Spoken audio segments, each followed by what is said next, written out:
Assalamualaikum dan Hai BS Lady dan Family SK. I'm Sharifah Itasha Jamalulail from Button Scarf Malaysia, and I'm here today with Encik Muhammad Zalman from Siti Khadijah, and kita hari ni di laman Khadijah di Malaysia. Today, very excited, we get to see behind the scene of how Button Scarf at Siti Khadijah ultra fine lace prayer robe is made. So exciting kan Cik Zalman? Very exciting.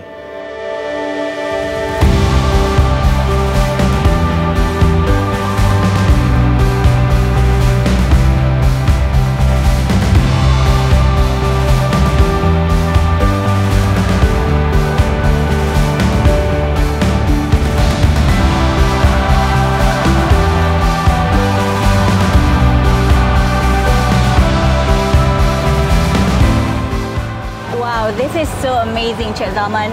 Seeing the whole process of choosing the right fabric to quality control and seeing so many cool machines. It really makes you appreciate how intricate each and every prayer robe is made.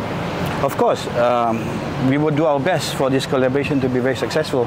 Yes, and thank you so much for having us on a tour today at Laman Khadijah's factory, and I hope our BS Lady and Family SK will love the special prayer robe. So don't miss out, ladies. Stay tuned. Inshallah. Thank you for coming, Natasha.